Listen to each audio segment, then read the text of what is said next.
The morning sun of Nexus Prime cast long shadows across the diplomatic landing pad. Ambassador Hyunwoo Park stepped off the human transport ship with his 8-year-old daughter So-jin holding his hand. The girl's eyes went wide as she saw the massive towers of the Galactic Empire's capital city reaching into the purple sky.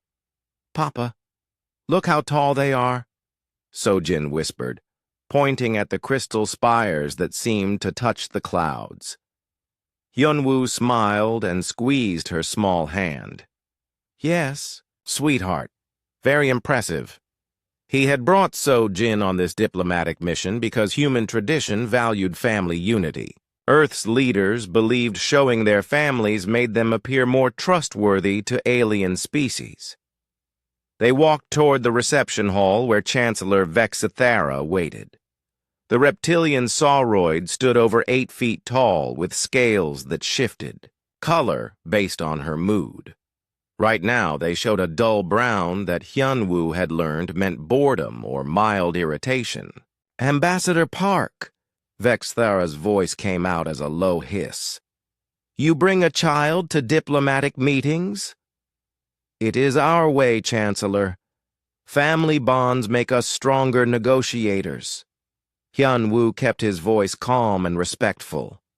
The Chancellor's scales shifted to a darker brown. "Primitive customs. Very well. Follow me." They entered the grand hall filled with floating platforms and holographic displays showing trade routes across the galaxy. So-jin gasped at the beautiful lights dancing in the air. Her father guided her to a small waiting area with soft chairs designed for various alien body types. "Stay here while Papa talks business, okay?" Hyunwoo knelt down to So-jin's level. "You can watch the pretty lights, but don't touch anything." So-jin nodded eagerly. "I'll be good, Papa." The trade negotiations began in the main chamber. Earth wanted better access to rare minerals found in Empire territory. The Empire wanted human workers for their mining operations. Both sides knew humans were considered weak and primitive by galactic standards. Earth had only made contact with aliens 50 years ago and was still learning how things worked in space. "Your species offers little value," Chancellor Vexithara said, her scales showing flashes of red irritation. "Manual labor and basic manufacturing, nothing more." Hyunwoo kept his temper in check. "Humanity is young in galactic terms, but we learn quickly. Give us a chance to prove our worth." While the adults talked, So-jin grew bored watching the floating lights. She noticed a doorway leading to another room filled with beautiful crystal sculptures. The 8-year-old had always been curious about everything. Her mother often joked that So-jin asked more questions than a computer could answer. The sculptures called to her like magnets. She looked back at her father, but he was deep in conversation with the scary-looking aliens. Just a quick look wouldn't hurt anyone, she thought. So-jin slipped off her chair and walked toward the crystal room. The artifacts inside were more beautiful than anything she had ever seen. They seemed to glow with their own inner light, showing scenes of sauroid history. So-jin moved closer to get a better look at one showing reptilian figures dancing around a fire. She didn't know these were sacred religious objects. She didn't understand that touching them was forbidden by imperial law. She was just a curious child who wanted to see pretty things up close. So-jin reached out with one small finger to touch the dancing figures. "Stop!" The roar came from behind her. Imperial Guard Kethmore had been watching the security monitors. When he saw the human child enter the sacred chamber, his training took over. The tall sauroid warrior burst into the room, his scales bright, red with fury. "You dare defile our sacred artifacts?" Kethmore's voice shook with rage. So-Jin turned around, her eyes wide with fear. "I'm sorry, I just wanted to look." But Kethmore only saw a violation of the most serious laws of his people. Touching sacred objects meant death. No exceptions, no mercy. The law was absolute. He raised his plasma rifle. In the main chamber, Hyun-woo heard his daughter scream. The sound cut through his heart like a knife. He ran toward the crystal room, but he was too late. The plasma blast lit up the chamber in brilliant blue light. When it faded, So-Jin lay on the polished floor, her small body still and silent. "No!" Hyun-woo's cry echoed through the halls as he dropped to his knees beside his daughter. He gathered her lifeless form in his arms, tears streaming down his face. "So-Jin! Baby, wake up! Please wake up!" Chancellor Vexithara entered the chamber with her advisors. She looked at the scene with cold calculation. "The law is clear. Desecration of sacred objects demands immediate execution. She was 8 years old," Hyun-woo sobbed, holding his daughter tighter. "She didn't know. She was just curious." "Ignorance of imperial law is no excuse," the chancellor replied. Her scales showed no emotion at all. "The matter is closed." "You murdered my child," Hyun-woo whispered, his voice breaking. "We enforced our law. The Empire offers compensation of 50,000 credits for your loss." The words hit Hyun-woo like physical blows. 50,000 credits. The price they put on his daughter's life. The most precious thing in his universe. Reduced to a number in their accounting system. Imperial Guard Kethmore stood at attention, showing no regret for his actions. In his mind, he had done his duty. The law was the law. Hyun-woo looked up at the aliens surrounding him. Their faces showed boredom, irritation, or simple indifference. None showed any understanding of what they had done. None seemed to care that they had destroyed his world. "I need to take her home," he said quietly. "Of course, we will arrange immediate transport. This unfortunate incident should not affect our trade discussions." As Hyun-woo carried So-Jin's body back to the human ship, something cold and terrible settled in his chest. The Empire thought this was just business. They had killed his little girl and wanted to continue talks about mining rights. The ship launched into space, carrying Ambassador Park and his daughter back to Earth. Behind them, the imperial capital continued its daily routine. Trade flowed, politics continued. The death of one small human child was already forgotten by most who witnessed it. But in the depths of space, aboard that small human vessel, Hyun-woo held his daughter and made a promise. The galaxy would learn what it meant to hurt humanity's children. They would learn the price of their indifference. Earth would remember So-Jin Park, and the stars themselves would burn with the fury of her father's grief. The message reached Earth 3 days later. In government buildings across the planet, officials read the report in stunned silence. A child. They had murdered a child for touching their sculptures. President Min-ho Kim sat in his office reading the report for the 5th time. His hands shook with rage he struggled to contain. Fleet Admiral Jae-sung Lee stood nearby, his face carved from stone. "Sir?" the admiral asked quietly. President Kim looked up, his eyes burning with cold fire. "Send the recall order. All humans, every colony, every ship, bring them home. What reason should I give?" "Tell them we're going dark. Total communication blackout with all alien species. No trade, no diplomacy, no contact of any kind." "And then, sir?" The president stood and walked to the window overlooking Seoul. Somewhere, Out there, a father grieved for his murdered daughter. The Empire thought humans were weak. They thought Earth would accept money as payment for a child's life. They were about to learn how wrong they were. Then we wake up, President Kim said, softly. It's time to show them what humans really are. The silence was the first thing the galaxy noticed. For 50 years, human trade ships had moved between star systems like clockwork. Cargo vessels carried raw materials from mining colonies to processing centers. Passenger transports brought human workers to construction projects on dozens of worlds. Communication arrays beamed messages between Earth and its settlements. Then everything stopped. On the trading station, Zephyr 7, Merchant Captain Veltar, waited for the weekly human supply convoy. His four-armed species, the Nexari, had grown rich, selling refined metals that humans mined from asteroid belts. The convoy was 3 days late. Send another message to the human colonies, he told his communications officer. Sir, we've sent 50 messages. No responses from any human settlement.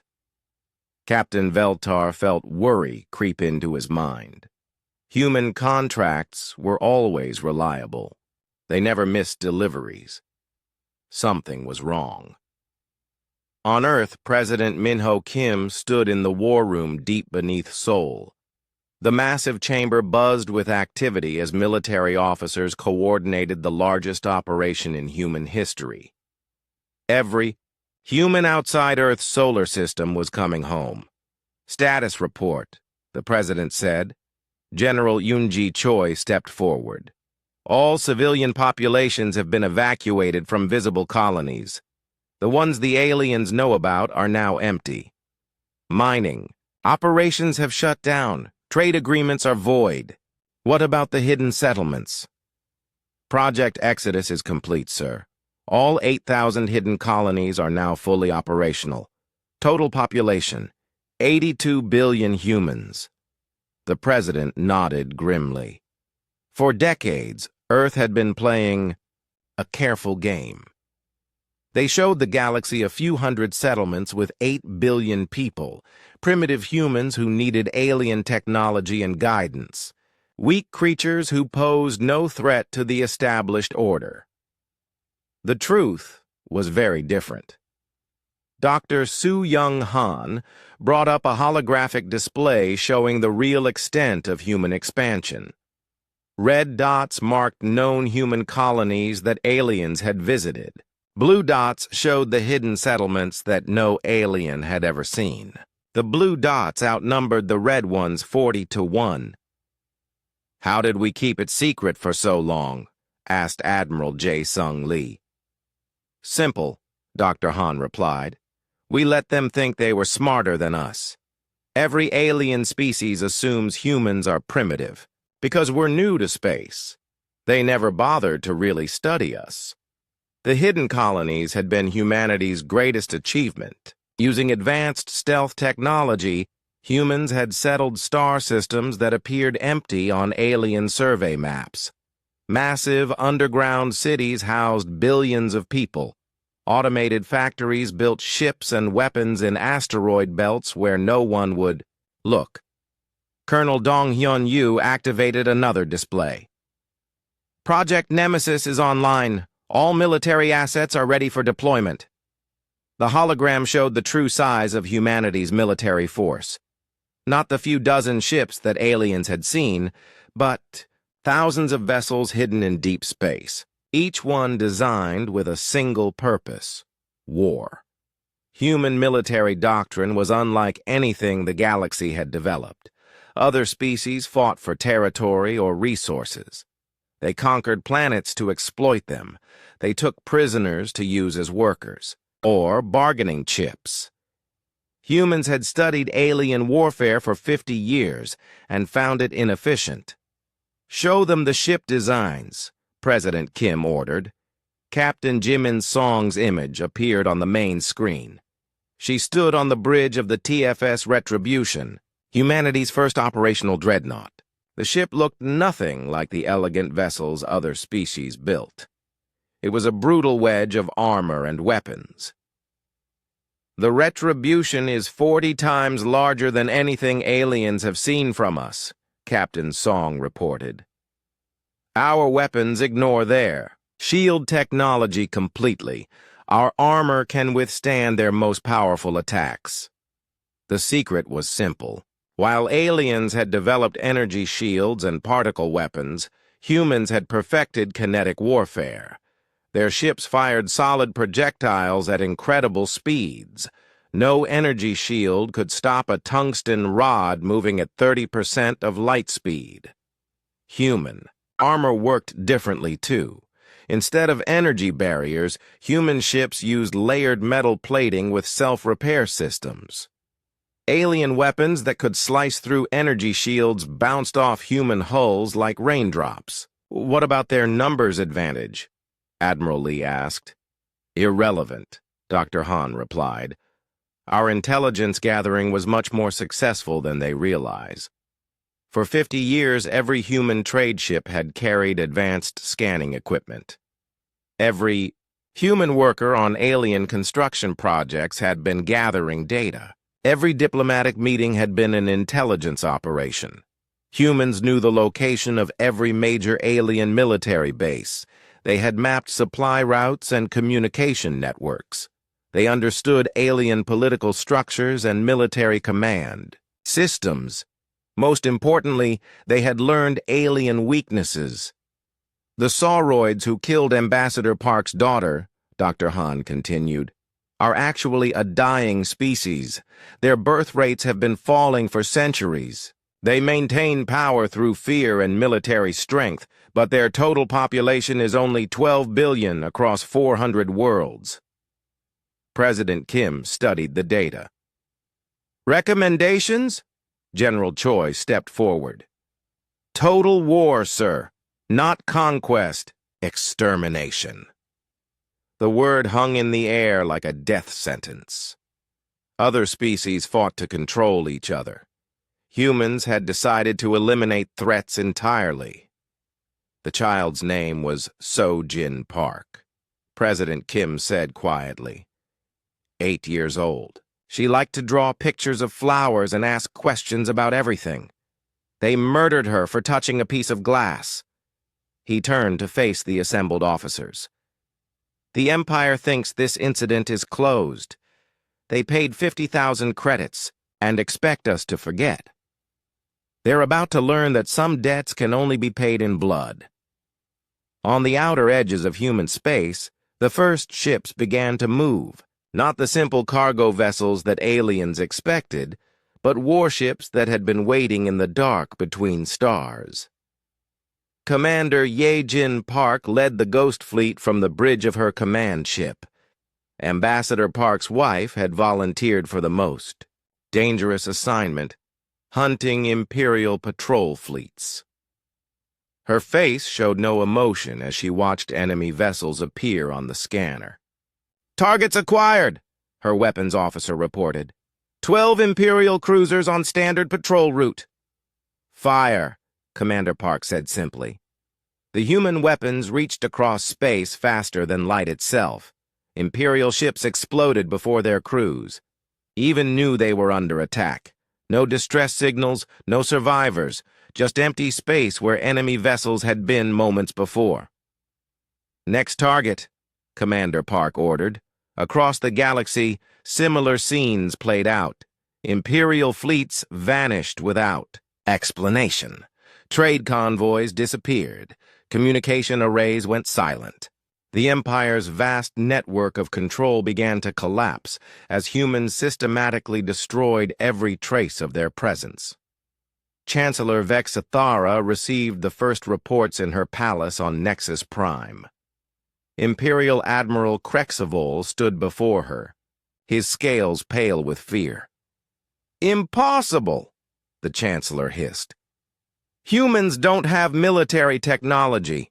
We've seen their ships, primitive chemical rockets and simple weapons." "The evidence is undeniable," Admiral Krexvoll replied. 47 fleets have gone silent in the past week, all in human space or near human colonies.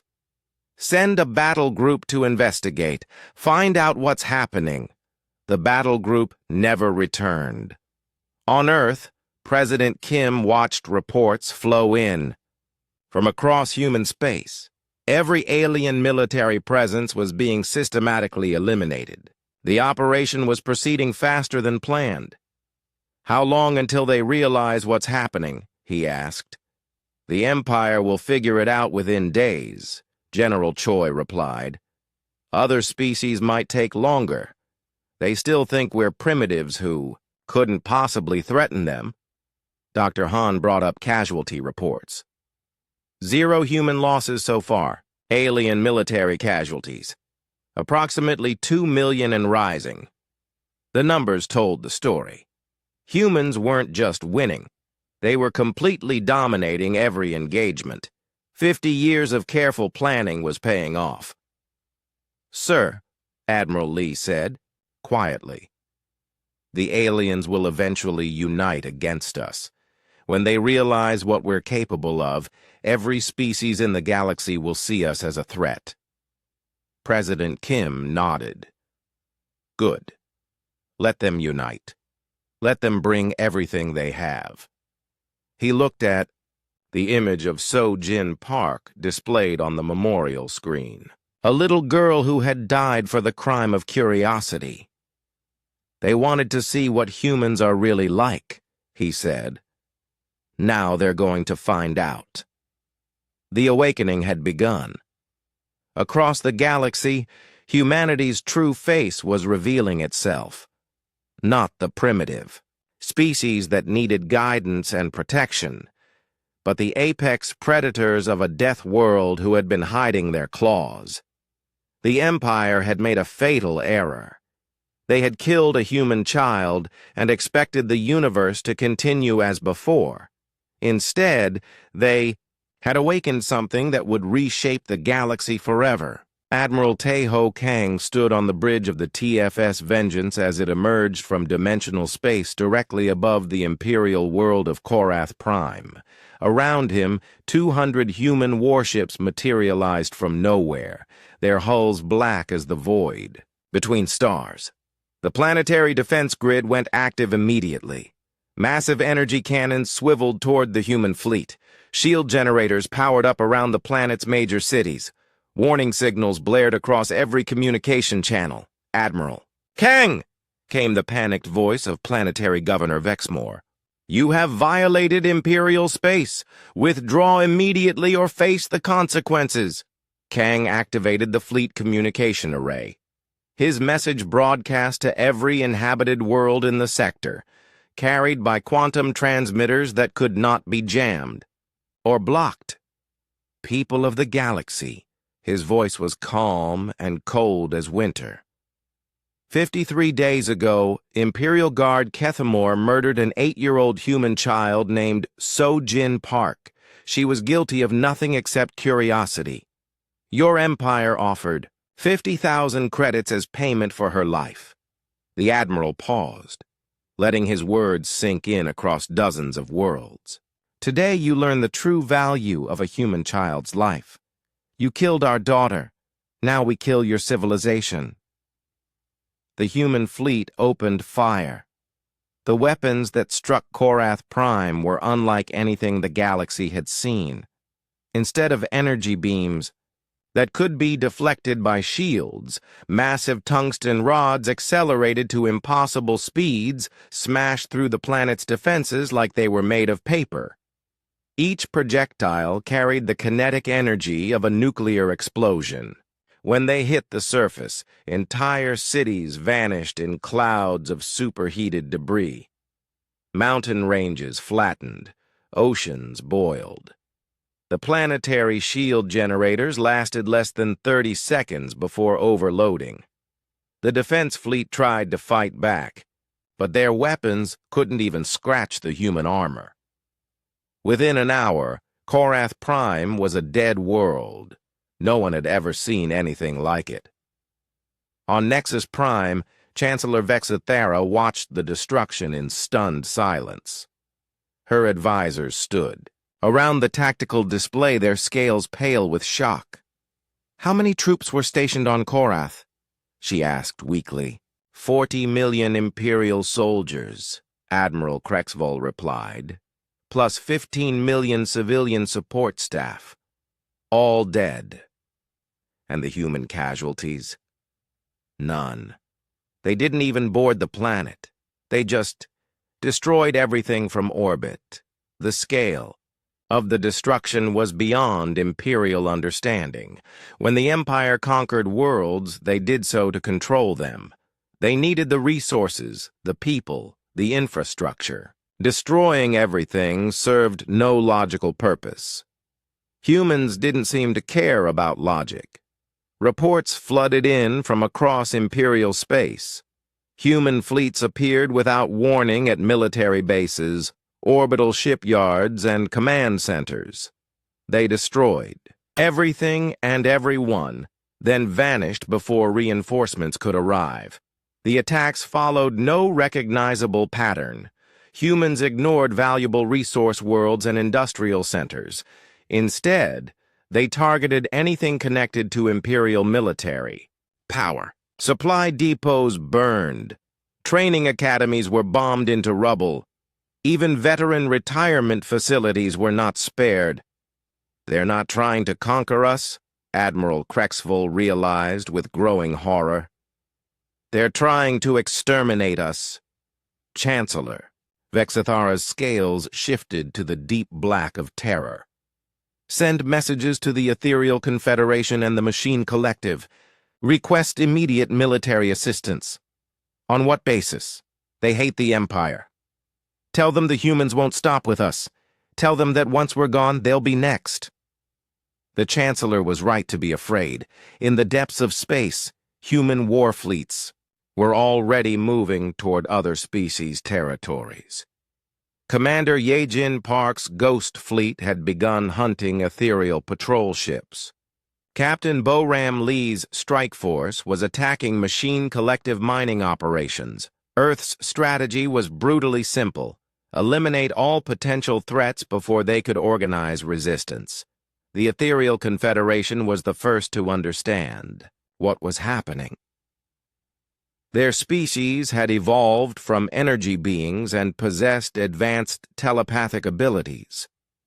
When human ships began appearing in their space, Ethereal Admiral Zephyra felt the raw hatred emanating from the enemy crews.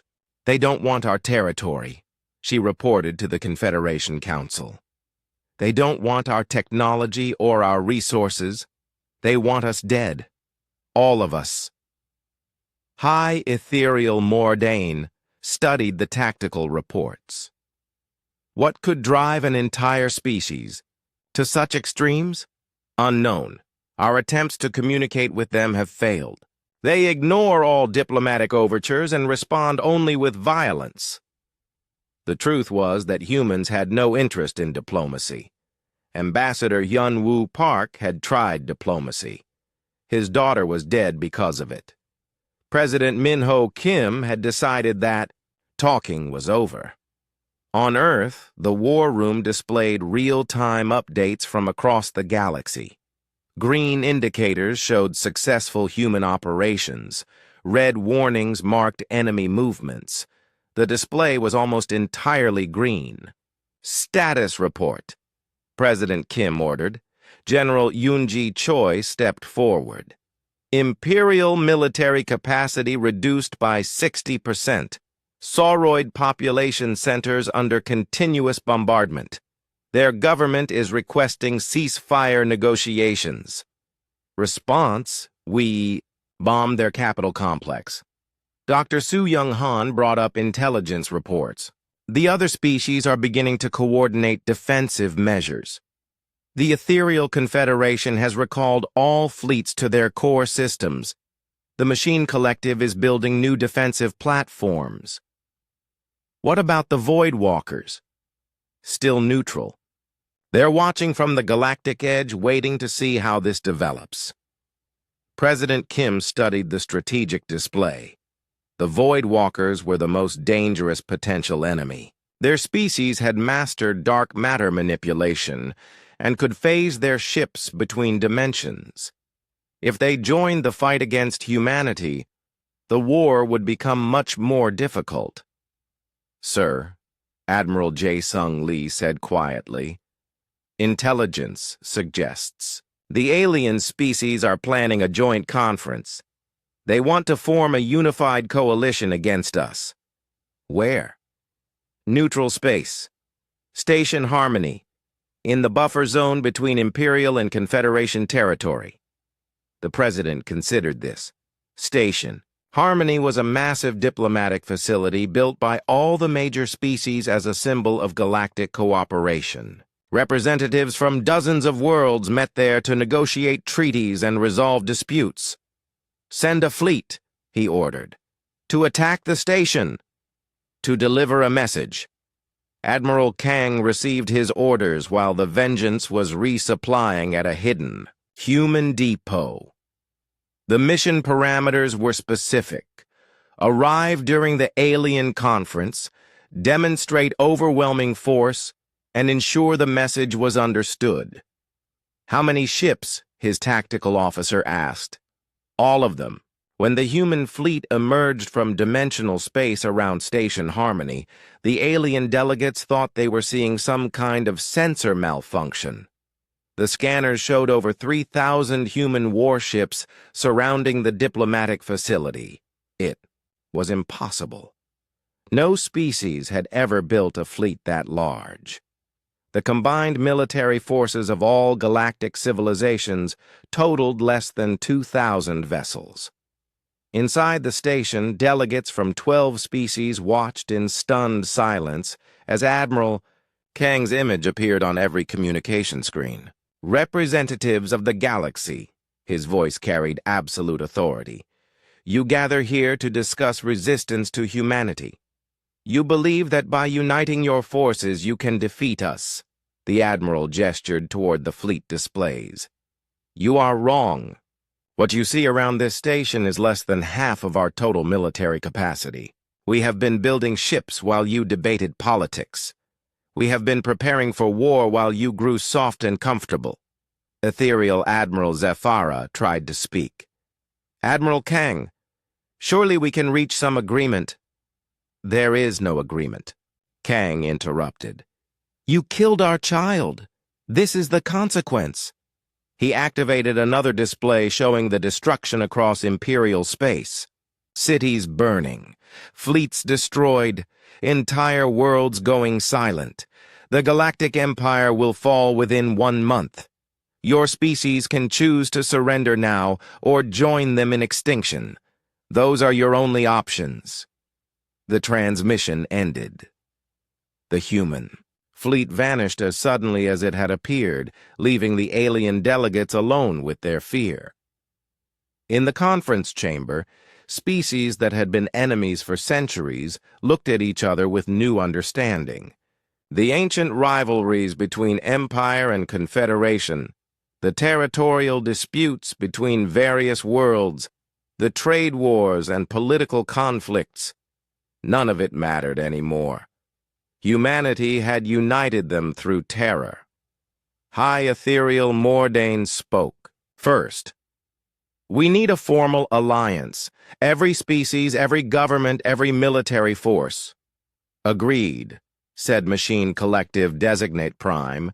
"The humans must be stopped before they eliminate all organic and synthetic life." Even the Imperial representatives nodded. Chancellor Vexathera's scales showed the deep blue of desperate determination. "My species started this war by killing their child. We will face the consequences, but the rest of you don't have to die. For our mistake, we're already dying," Voidwalker Ambassador Nethys said quietly. "Human ships have been attacking our outer settlements for days. They're not interested in justice or revenge anymore. They want to clear the galaxy for their own expansion." The alliance formed that day was unprecedented in galactic history. Ancient enemies became allies. Species that had never cooperated began sharing technology and resources. The survival of galactic civilization depended on stopping humanity's rampage, but as they planned their resistance. The Battle of Nexus Prime began at dawn on the Empire's capital world. Admiral Taeho Kang watched from the Bridge of the Vengeance as the largest fleet in galactic history assembled to face humanity. 3,000 alien ships from a dozen species hung in space above the planet, their combined firepower enough to shatter moons. "They've brought everything," reported Commander Dalho Shin, studying the tactical display. "Imperial dreadnoughts, ethereal mine ships, machine collective war platforms, even Void Walker shadow vessels." Admiral Kang nodded grimly. The enemy fleet was impressive. Under normal circumstances, it would be unstoppable.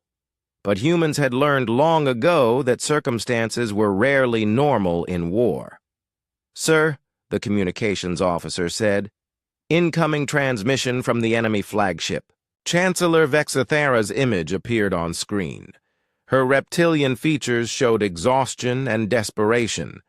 Behind her stood representatives from every major species in the galaxy. "Admiral Kang," she began, "we propose a ceasefire. The Empire accepts full responsibility for the death of the human child. We offer reparations and guarantee it will never happen again." "What kind of reparations?" Kang asked coldly. "Complete withdrawal from all disputed territories, technology transfers, long-term trade agreements favorable to humanity. Whatever you require." High Ethereal Mordain stepped forward. "Admiral, our species had no involvement in your child's death. We've fought the Empire for centuries. Surely we can find common ground." Machine Collective Designate Prime added its electronic voice. "Designation. Humanity possesses superior tactical capabilities. Proposal. Alliance against Imperial forces. Terms. Negotiable." Admiral Kang studied their faces. Fear, desperation, hope for survival. They still didn't understand what this war was really about. "You offer us territory and technology," he said, quietly. "You think this is about resources or power? You're wrong." He activated a display showing So-Jin Park's picture. An 8-year-old girl with bright eyes and a curious smile. This child touched a piece of glass. "Your guard murdered her. For it, you paid 50,000 credits and told us the matter was closed." Kang's voice grew harder. "But some debts can't be paid with money or territory." "Then what do you want?" Chancellor Vexathara asked desperately. "Justice." The transmission ended. The human fleet opened fire. The battle that followed would be remembered as the bloodiest day in galactic history. Alien ships fought with desperate courage, knowing they were defending the survival of their species. But courage wasn't enough against humanity's overwhelming technological advantage. Human weapons tore through enemy formations like knives through paper. Kinetic rounds traveling at near-light speed shattered even the largest alien vessels. Point.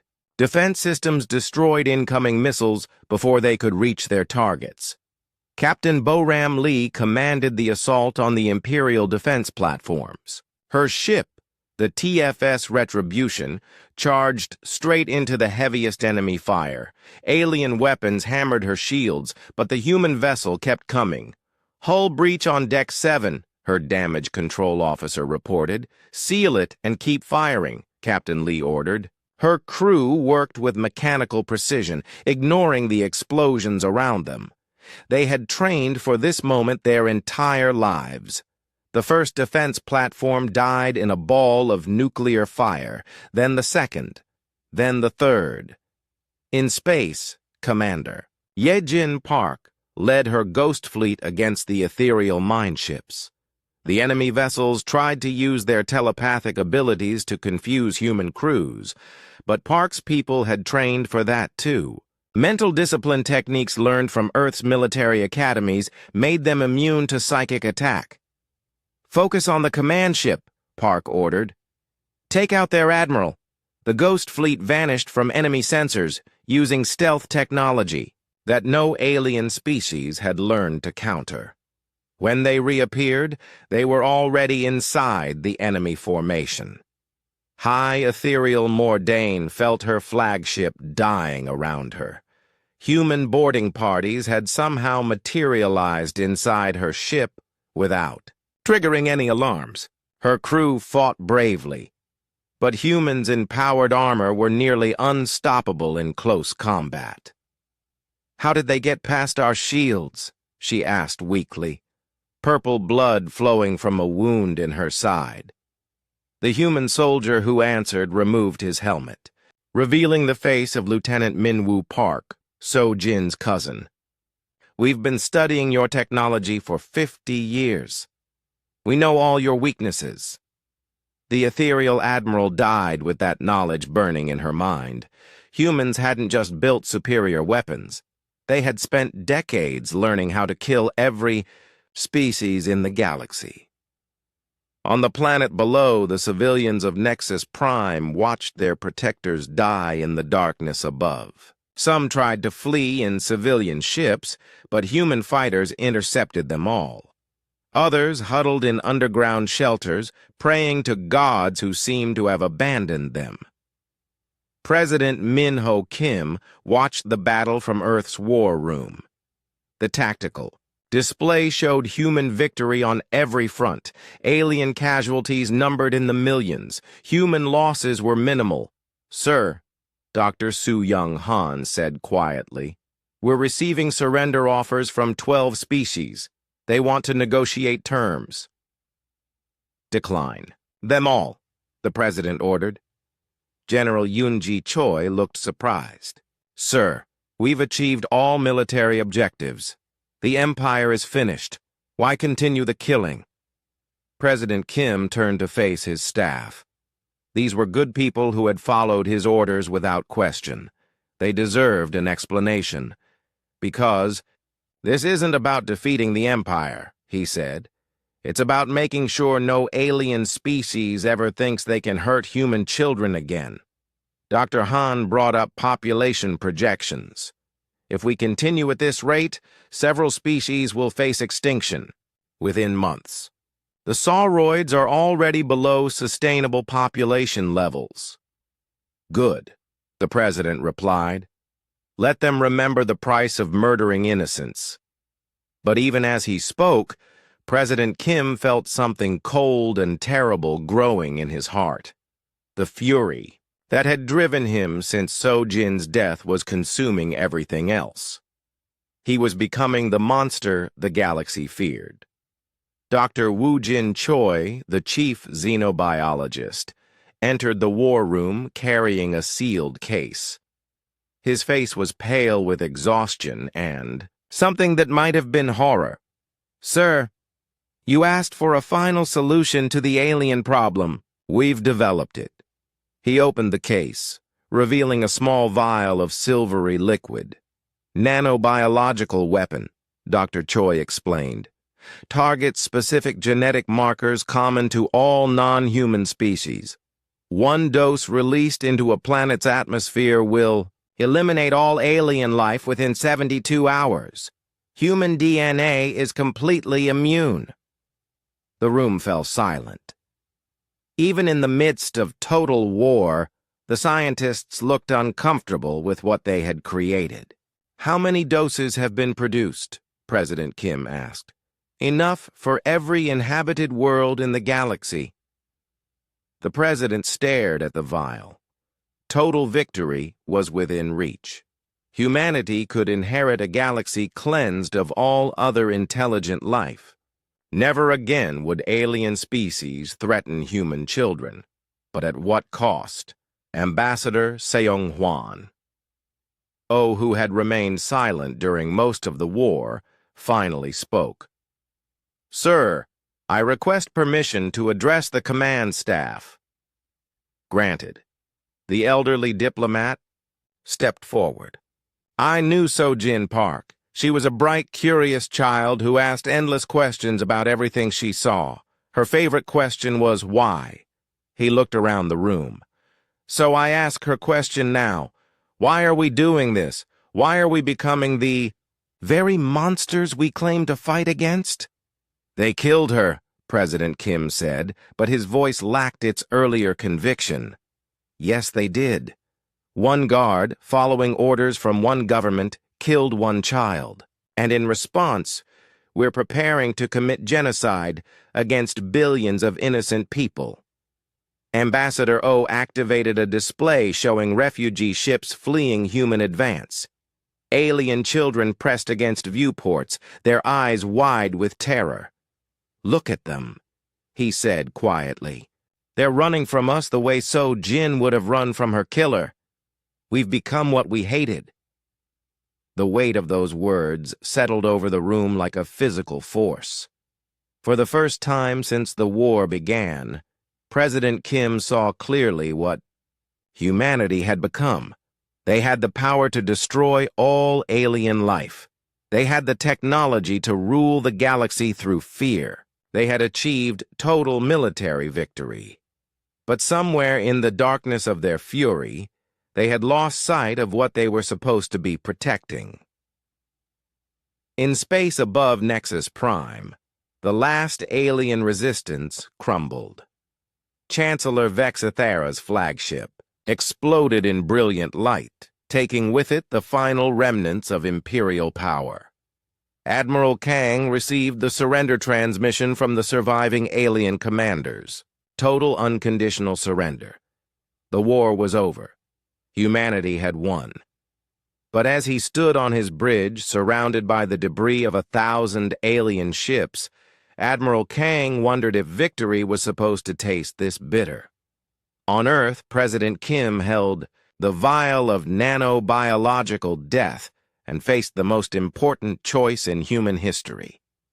He could end all threats to humanity forever, or he could choose a different path.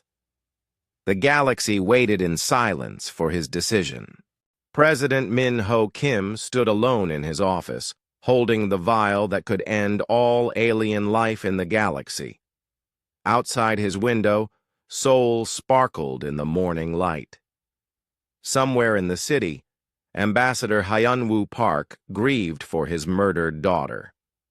The president had the power to give Hyunwoo the ultimate revenge. Every alien species could pay the price for Sojin's death. Humanity would inherit a galaxy cleansed of all threats to their children. But Ambassador O's words echoed in his mind. "We've become what we hated." President Kim activated his personal communicator. "Admiral Kang, prepare for a fleet-wide broadcast." Across the galaxy, human ships and alien survivors received the transmission simultaneously. President Kim's image appeared on screens from Earth to the Outer Rim worlds. "People of the galaxy," he began, his voice carrying the weight of absolute authority. "The war is over. Humanity has achieved total victory. On the refugee ships fleeing human advance, alien families huddled together in terror. They expected to hear their death sentence. The Galactic Empire is dissolved. All Imperial military forces have surrendered. The species responsible for murdering our child have been defeated." President Kim paused, looking directly into the camera. "But victory without justice is meaningless, and genocide is not justice." The words sent shockwaves through both human and alien listeners.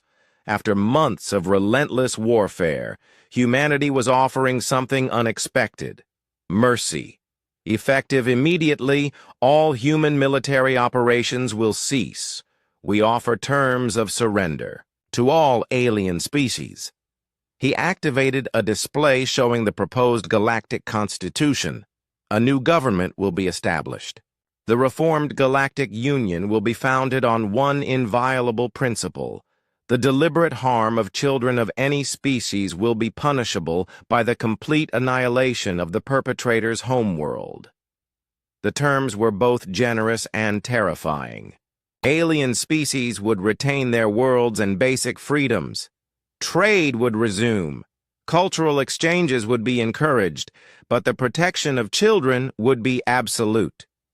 Any government, military force, or individual that harms a child will face the full wrath of humanity. We have demonstrated what that means.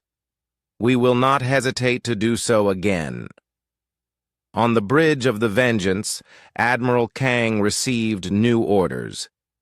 Instead of destroying the remaining alien fleets, he was to escort them home. Human ships would patrol the galaxy, but as protectors rather than conquerors. The transition was not easy. Many human officers struggled to understand why they were sparing enemies who had tried to kill them. Many alien species wondered if this was some elaborate trap.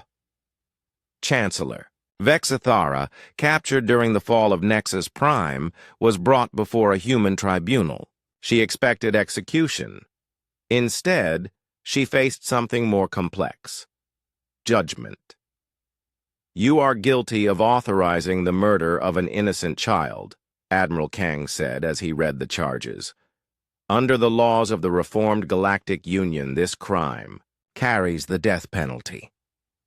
The former Chancellor's scales shifted to the gray of resignation. "I accept my fate. However," Kang continued, "President Kim has commuted your sentence. You will serve as a witness to what happens when children are harmed. You will spend the rest of your life ensuring it never happens again." Vexithara would become the first director of child protection services for the reformed Galactic Union. Her species' greatest shame would become their path to redemption.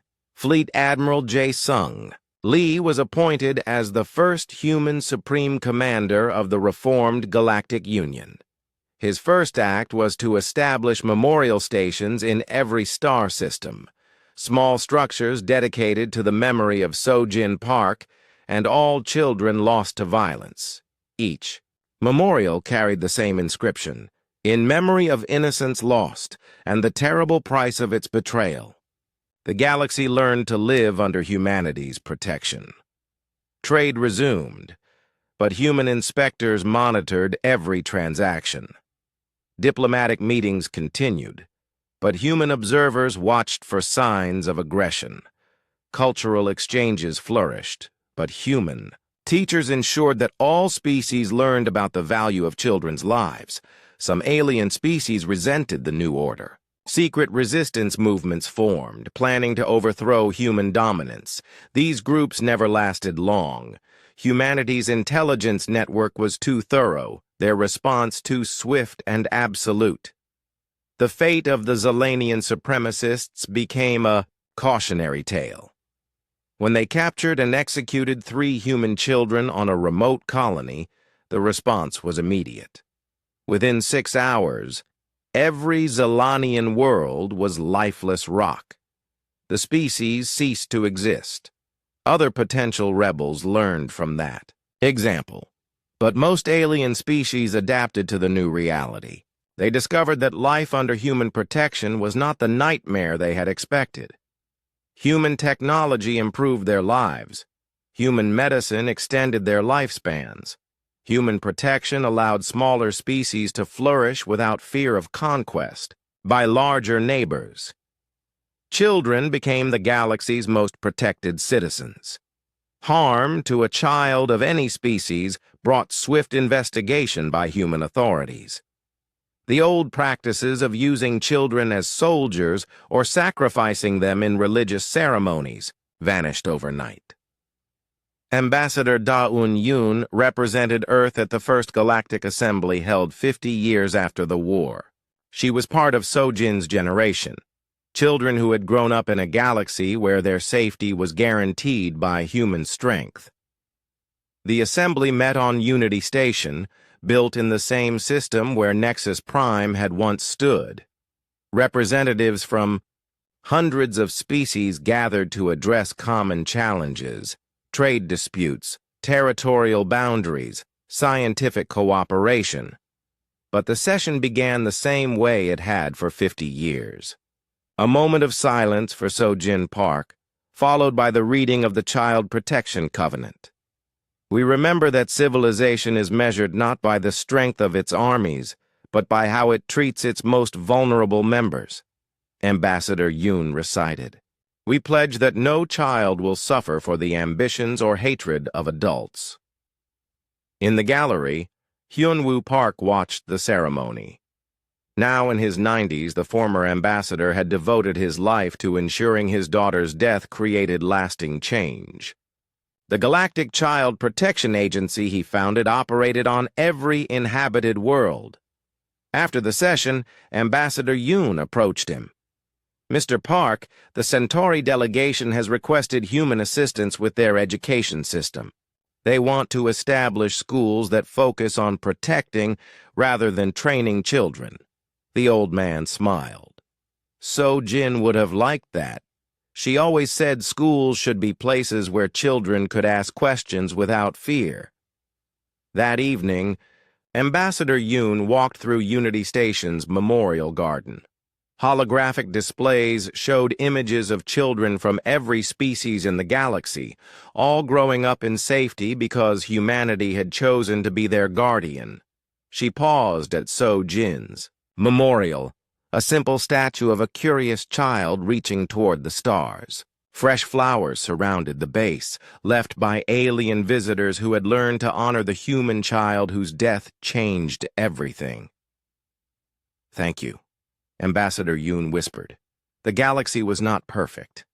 There were still conflicts and problems, but children slept safely in their beds on 1,000 worlds, protected by the promise humanity had made in blood and fire. In the depths of space, human patrol ships maintained their eternal vigil. The crews were volunteers, many of them parents who understood the sacred trust they carried. They watched for threats, intervened in conflicts, and ensured that the galaxy's children could grow up in peace. The aliens had learned humanity's true nature during the war. They were not conquerors seeking territory or resources. They were not tyrants demanding worship and submission. They were parents, and they would burn the galaxy to ash before allowing anyone to harm their young. The memorial inscription was carved into every human ship, printed on every document, displayed in every government building across the galaxy, in memory of innocence lost and the terrible price of its betrayal. But there was another line, added by President Kim in his final address before retirement, and in hope of innocence protected by those who remember the cost of its loss. The galaxy had learned to live with humanity's strength. More importantly, they had learned why that strength existed. Some boundaries must never be crossed. Some innocence must never be lost. Some prices are too terrible to pay, and in the darkness between the stars, humanity kept watch to ensure the lesson was never forgotten. Sojin Park had died reaching toward the stars. In her memory, the galaxy's children could now reach for those same stars without fear. The humans smiled and the galaxy knew peace.